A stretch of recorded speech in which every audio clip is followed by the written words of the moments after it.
The fundamental currency of the post-collapse environment is not ammunition, gold, or influence. It is the calorie. Every tactical decision you make must be run through a brutal mathematical calculation where the variable is your metabolic baseline. Most survivors die not because they were outgunned, but because they treated movement as travel rather than a tactical maneuver. You look at a map and see a distance to be crossed. A strategy analyst sees a caloric deficit and a probability of exposure. When the grid goes down, the confident mistake is assuming that the ground is neutral. The ground is never neutral. It is either an asset that conceals you or a hostile agent that exposes you. Every step you take outside a hardened perimeter burns energy that you cannot easily replace. And worse, it generates a signature. You are broadcasting your location through sound, scent, and silhouette every second you are in motion. Therefore, the concept of a clean route is not about finding a pretty path. It is about identifying a corridor of movement where the statistical probability of interception drops to near zero, allowing you to traverse with maximum efficiency and minimum output. You must strip away the illusion that intuition is a reliable survival tool. Intuition is a peacetime luxury, a subconscious aggregate of experiences from a world that no longer exists. If you feel safe because a path looks clear, you are likely walking into a kill box. Predators, whether human or animal, understand the path of least resistance better than you do. They know you want to walk on flat, hard-packed earth. They know you want to avoid the thorns and the mud. They set their ambushes on the routes that your intuition tells you are good. To survive, you must replace intuition with operational principles. You must learn to read the environment not as scenery, but as a complex data set. A route is only clean when the data verifies it is clean. This verification process requires you to stop guessing and start observing the micro-syntax of the terrain. You are looking for the absence of anomaly. A clean route is defined by the uninterrupted entropy of nature, where the chaos of biology has not been organized by human intent. The cost of movement is absolute. If you move along a dirty route, one that has been compromised by recent passage or surveillance, you are forced into reactive maneuvering. You have to sprint, crawl, or fight. These actions burn calories at a rate 10 times higher than static observation. If you engage in a firefight or a evasion sprint, you have likely burned 3 days' worth of food in 20 minutes. In a starvation scenario, that is a death sentence that just hasn't been executed yet. This is why verifying a route before you commit your body to it is the highest priority. You cannot afford the caloric tax of a mistake. We are going to dismantle the way you look at the world. We will ignore the obvious and focus on the subtle. You will learn to see the 6 distinct signatures that confirm a route is devoid of threat. These signs are not guarantees of safety. Safety is a myth, but they are indicators of isolation. Isolation is the only armor you have left. If you cannot read these signs, you are merely rolling dice with your life, and eventually, the house always wins. The environment is constantly screaming information at you. Your failure to listen is a failure of discipline. We begin this analysis by understanding that the greatest indicator of a clean route is often what is missing, not what is present. We are looking for the void. The first sign of a clean route is auditory, but it is likely the opposite of what you have been trained to expect. In the cinema of your mind, danger is loud and safety is quiet. In the post-collapse reality, this is a fatal inversion. Total silence is the loudest alarm bell in nature. A truly clean route is not silent. It is a chaotic symphony of bio-acoustic activity. If you enter a zone and the ambient noise, The friction of insects, the low frequency of wind in the canopy, the territorial chirping of birds suddenly drops to zero. You have not found a peaceful path. You have stepped into a kill zone. Nature goes silent for two reasons. A predator is present, or a severe weather event is imminent. If the sky is clear, it is a predator. That predator could be a cougar, or it could be a four-man recce team lying in ambush. The result for you is the same. You must learn to calibrate your hearing to the bio-acoustic baseline of your region. This baseline is the standard operational volume of the environment when humans are absent. A clean route maintains this baseline uninterrupted. You must understand the mechanics of the concentric rings of disturbance. Every living thing moving through an environment generates a ripple effect of displacement. When a human moves through the woods, they push a wave of silence ahead of them and leave a wake of alarm calls behind them. Small mammals freeze. Insects cease stridulating. Birds flush or switch to specific distress frequencies. This disturbance travels faster than the intruder. If you are moving along a ridgeline and you hear the silence spreading toward you like a shadow, someone is moving your way. Conversely, if you are observing a potential route and the acoustic texture is consistent, the crickets are droning rhythmically, the frogs are croaking without pause, it indicates that the environment has not been stressed by a large mammal in the last 20 to 30 minutes. This is the reset time. It takes nature roughly 20 minutes to forgive an intrusion. If the baseline is active, the route is statistically clean of recent human movement. Pay specific attention to the sentries of the forest. Corvids, specifically crows and jays, are nature's most reliable informants. They do not lie. A rhythmic caw is a conversation. A rapid, erratic screech is a combat indicator. If you hear a sudden explosion of bird calls focused on a specific coordinate down the trail, that is a positive identification of a threat. Do not investigate. You treat that coordinate as a radioactive hot zone. A clean route does not agitate the avian population. Furthermore, you must alter your own listening physiology. Most survivors listen with their filters on, waiting for the sound of an engine or a gunshot. You need to listen for the microacoustics. When you conduct a tactical halt, do not just stop walking. Open your mouth slightly. This equalizes pressure in your eustachian tubes and increases your auditory sensitivity by a measurable fraction. Close your eyes. Your brain dedicates massive processing power to vision. By removing the visual input, you force that processing power into the auditory cortex. You are looking for the negative space in the soundscape. A clean route has no negative space. It is full, vibrant, and noisy with the business of survival. If the woods are holding their breath, you must freeze. You are not alone.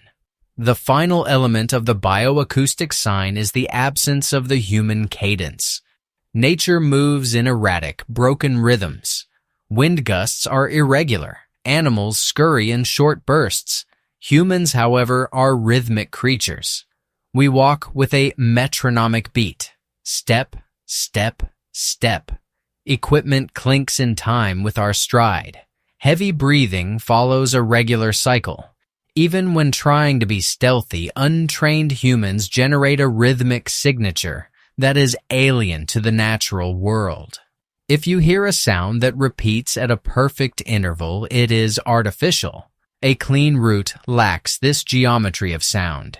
It is comprised of the random, chaotic noise of wind and biology. If you can detect a pattern, you are detecting an intelligence. Intelligence implies a threat. Do not rationalize a rhythmic sound as a tree branch rubbing against another. The cost of that assumption is too high. If the acoustic environment feels organized or suppressed, you back out. You find a route where the chaos is intact, because in a world of predators, chaos is the only place you can hide. The ground you walk on is not solid matter. It is a forensic ledger that records the weight and intent of every creature that passes over it. Your second sign of a clean route is substrate integrity. In a post-collapse environment, the most dangerous thing you can see is a path that looks like a path. Humans are lazy. We are biologically programmed to seek the path of least resistance. We trample grass, we kick aside stones, and we snap low-hanging branches to create a tunnel of efficiency.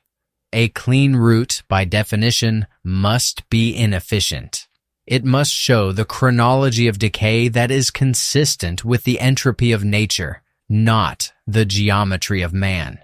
If you look down and see a surface that is flat, compressed, or cleared of debris, you are looking at a highway for hostiles. A clean route is cluttered. It is covered in the detritus of the seasons, deadfalls, leaf litter, and fragile growth that has not been pulverized by a boot sole. You must learn to distinguish between a weather break and a kinetic break.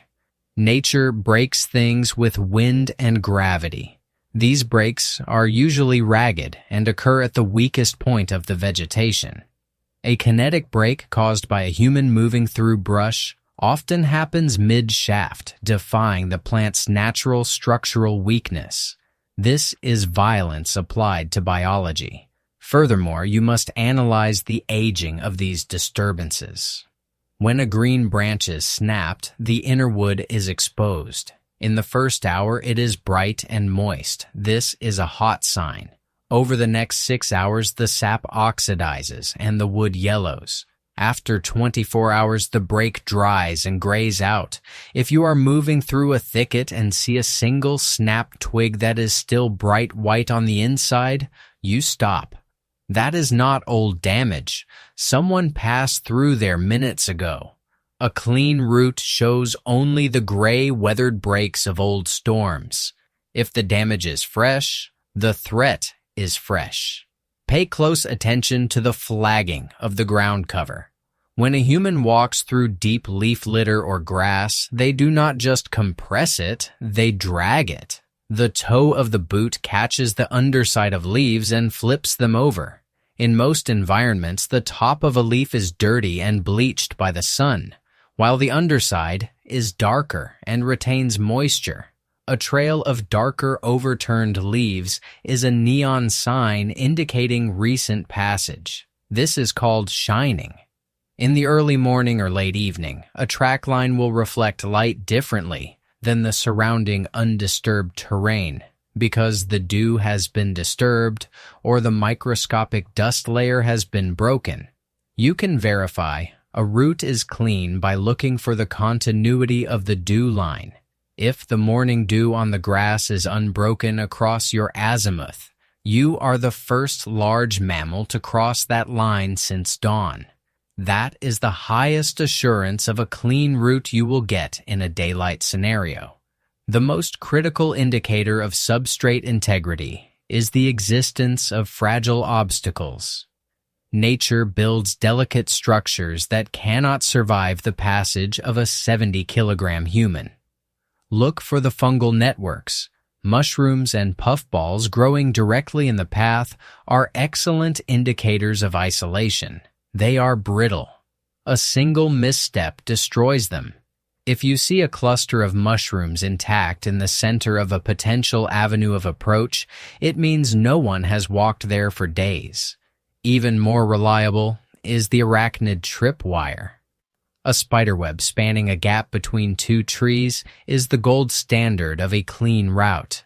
Spiders rebuild daily, usually in the evening. If you encounter a web across your face at 0900 hours, you know the route has been clear since the previous night. However, be warned, a broken web is not just an absence of a sign, it is a presence of danger. If you see web strands hanging loosely from a branch, fluttering in the breeze, someone broke that web. You are following in their wake. Finally, evaluate the soil compression profile. Rain resets the earth. It washes away tracks and fluffs the soil. If it rained 2 days ago, and you see a depression in the mud that has hard, crusted edges, that track is old. It happened before the rain solidified. But if you see a track where the mud is still plastic, where the ridges are sharp and hold water without seeping, it is fresh. A clean route has no geometry. It has no boot prints, no knee prints, and no skid marks. It should look like a chaotic mess of organic matter. If the ground looks tidy, it is because human feet have swept it. You want the mess. You want the difficulty. You want the route that forces you to lift your knees high and step carefully, because that is the route the ambush team was too lazy to take.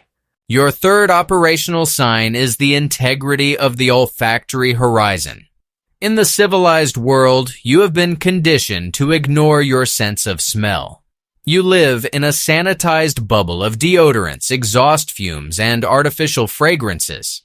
In the post-collapse environment, this sensory atrophy is a tactical liability. A clean route is defined not just by what you cannot hear or see, but by what you cannot smell. The air moving through a corridor carries a chemical narrative of everything that lies upwind.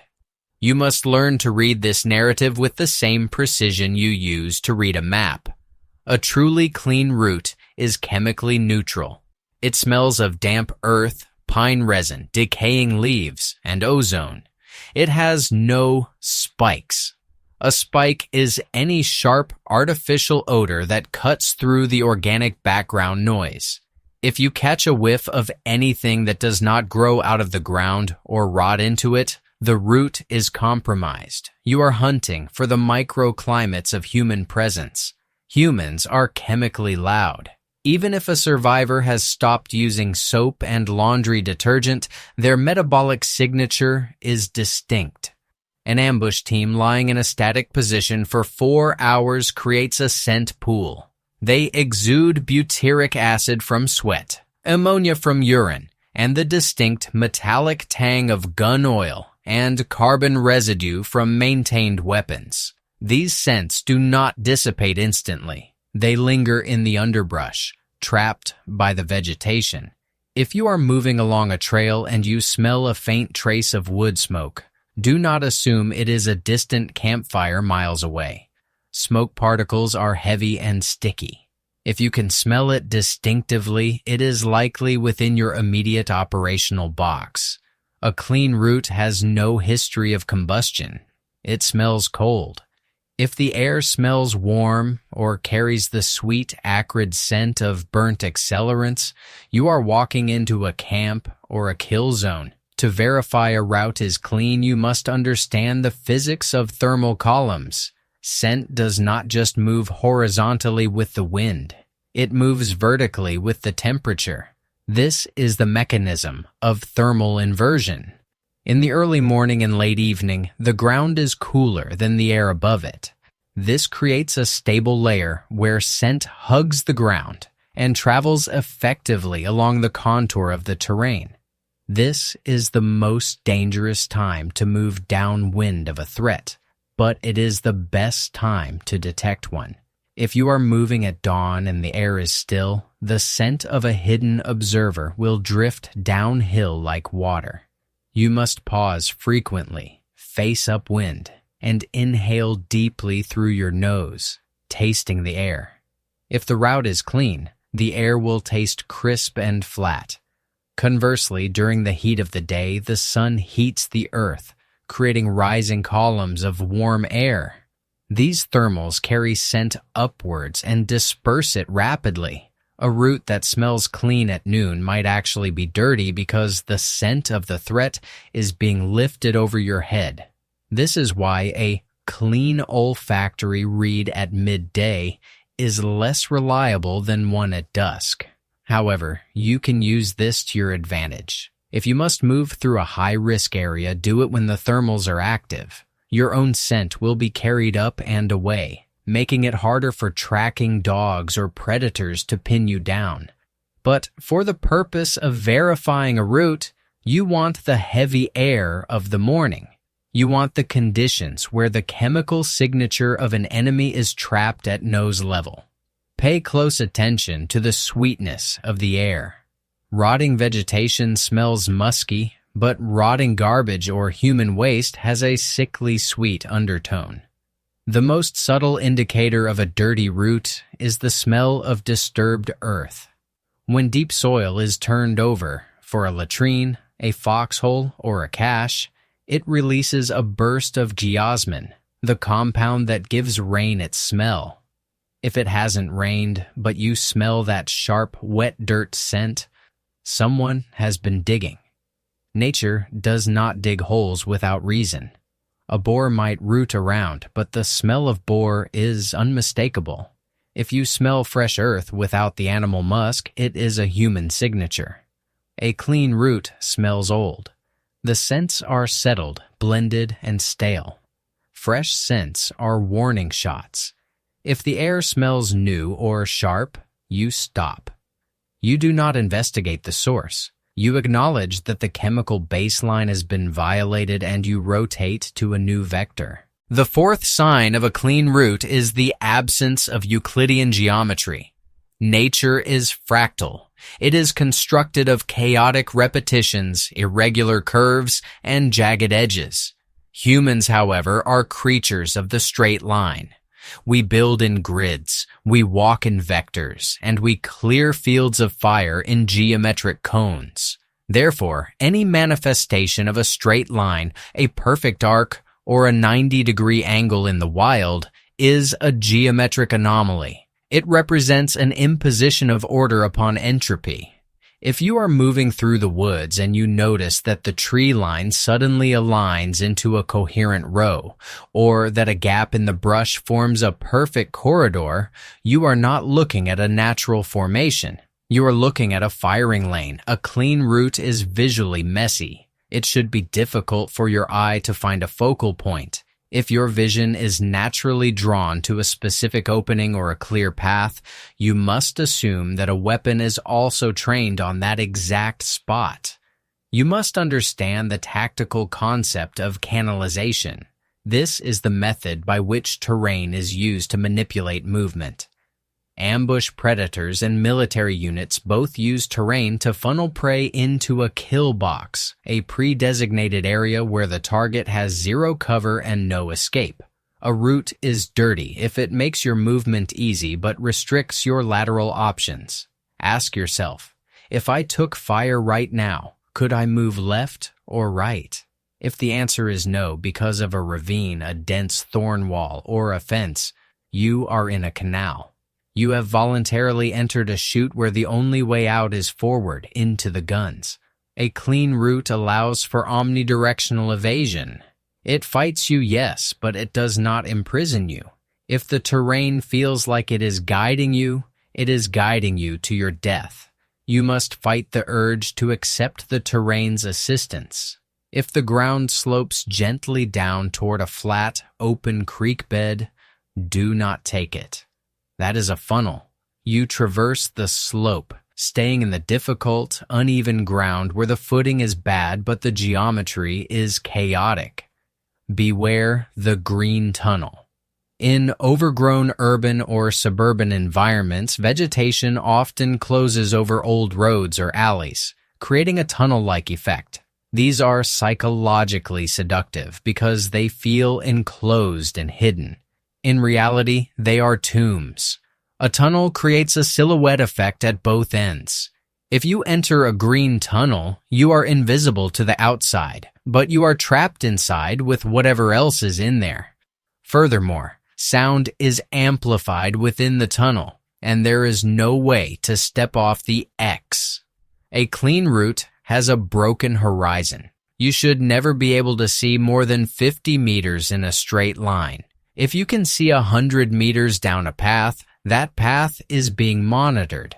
The clean route is a series of short, jagged movements from one concealment point to another, never allowing a potential observer to establish a tracking vector on your speed or direction.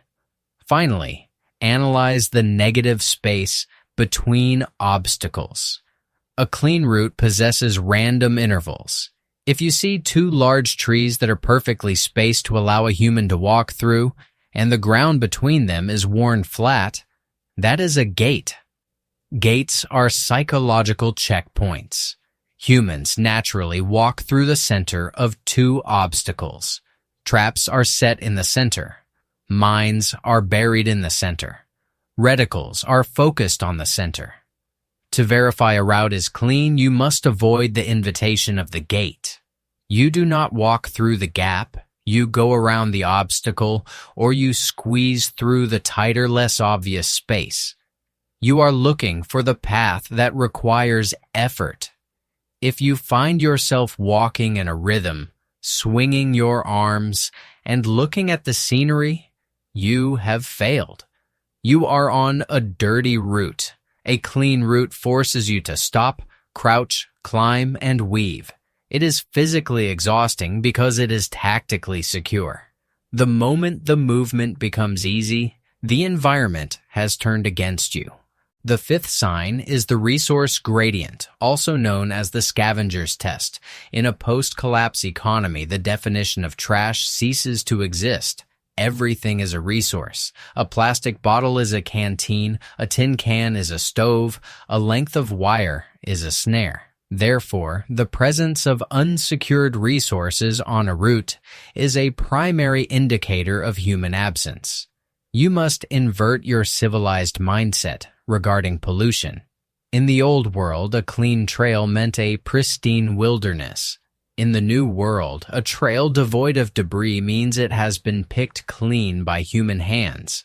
If you are moving along a path and the ground is sterile of man-made objects, you are likely following a high-traffic scavenger corridor. You are walking in the wake of need. A truly clean route, one isolated from recent human activity, will paradoxically contain the refuse of the past. You must analyze the value density of the debris you encounter. If you spot a sun-bleached plastic soda bottle half buried in the mud, do not look at it with disgust. Look at it with relief. That bottle is a water container. In a survival scenario, it is high-value contraband. If it is still there, it means no desperate human has passed this way in months. The same logic applies to metal. If you see a rusted car part or a discarded length of pipe, you have found a sign of safety. Scavengers are thorough.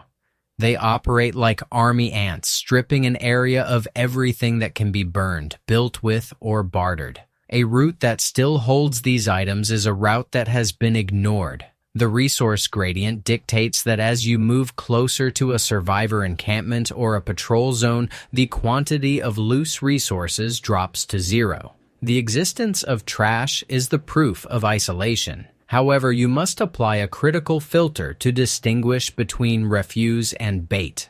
This is the honeypot protocol.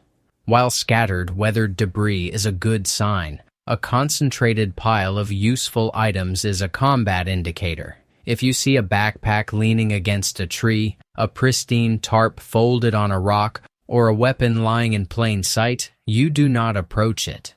You do not even look at it for more than a second. That is not a resource. That is the cheese in the mousetrap. An ambush team will often place a high-value item in a clearing, a honey pot, and zero their weapons on it. They rely on your greed to override your tactical caution. A clean route contains only the garbage that requires imagination to use. It does not contain finished goods. If the item looks too good to be true, it is the last thing you will ever see. Furthermore, you must date the debris. Pick up the plastic bottle, carefully checking for tripwires first, and examine the label. Is it faded to white? Is the plastic brittle and cracking? This is cold trash. It has been part of the landscape for seasons. It confirms that the root has been dormant. But if the label is vibrant, if the plastic is pliable, or if you find a food wrapper that still smells of artificial flavoring, you are holding hot trash. Someone dropped this recently. You are now tracking them, or they are tracking you. You must also look for the negative space in the debris field. If you come across an old dump site or a roadside ditch, look for the disturbances. Has the pile been dug through? Are the items scattered in a way that suggests searching? If the pile is settled and covered in a uniform layer of dust or vines, it is secure. If the rust has been scraped off a piece of metal, someone tested it. Ultimately, the resource gradient is a test of your ability to see the environment through the eyes of a desperate man. A clean route is one where the desperation has not yet arrived. It is a corridor where the potential energy of the refuse is still waiting to be harvested. If you are walking through a zone where every piece of wire, every scrap of cloth, and every container has been removed, you are walking through a zone of high extraction. High extraction means high population. High population means death. You want the route that looks like a wasteland of forgotten junk. Because in the mathematics of survival, the only thing that protects you is the fact that no one else thought it was worth coming here. You are looking for the path of low value, because low value means low interest, and low interest is the only stealth that works. The final operational indicator is the mastery of negative space and the photonic barrier. Signs I through V deal with the physical and chemical alterations of the environment. Sign Vis deals with the physics of light itself. In a survival scenario, you are not a person. You are an object that reflects or absorbs light. Your visibility is purely a function of contrast. A clean route is one that offers a consistent negative space, a path where the background matches your signature, rendering you optically null. The amateur moves from cover to cover. The strategist moves from shadow to shadow. You must stop looking at the trees and start looking at the darkness between the trees. That darkness is the only safe ground. You must internalize the contrast index. The human eye is drawn to the edges where high contrast occurs. If you are wearing dark tactical gear and you move against a sunlit limestone wall, you are a black hole in a field of white. You will be detected instantly. Conversely, if you move through a deep pine thicket in the same gear, you disappear. A clean route is one where the lux differential, the difference in light intensity between you and your background, is near zero. This means you must often take the cold path. The cold path is the side of the ridge that is in shadow. It is colder, damper, and harder to traverse, but it is optically secure.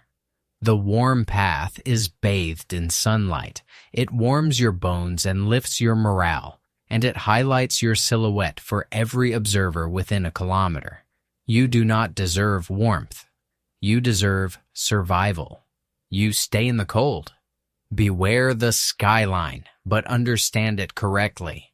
Skylining is not just walking on the crest of a hill against the blue sky. You can be skylined against a river, a wheat field, or a white building. Anytime your backdrop is lighter than your equipment, you are skylined. A clean route provides a backstop, a visual wall behind you that absorbs your outline. You never cross a ridgeline. You contour below it. You never walk the center of a street. You hug the walls where the shadows pool. You must learn to move in the gray zones of dawn and dusk, where the human eye struggles to resolve depth. Total darkness requires night vision technology, which creates an active IR signature. The gray zone is the sweet spot of natural concealment. The final protocol, the go-no-go matrix. You now possess the 6 signs: bio-acoustic baseline, substrate integrity, olfactory horizon, geometric anomalies, resource gradient, and negative space. These are not suggestions. They are variables in a life or death equation.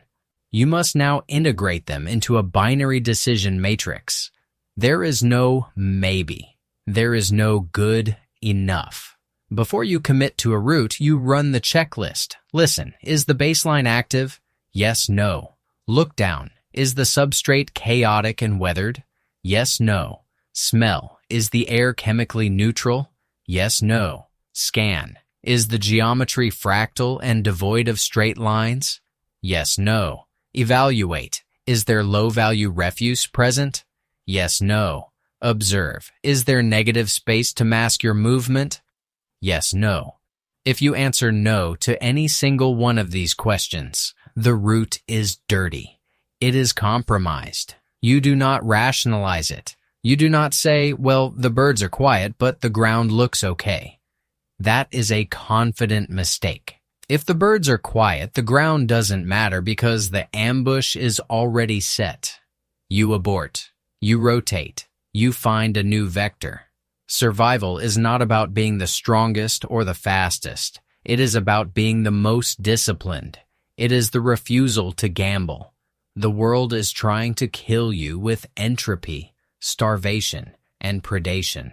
Do not help it by ignoring the data. The signs are there. They are written in the broken twigs, the sudden silence, the smell of dust, and the shadow of the trees. Read them, and you turn the chaos of the collapse into a navigable map. Ignore them, and you become just another calorie source for the new world order. The calculation is finished. The route is yours to choose.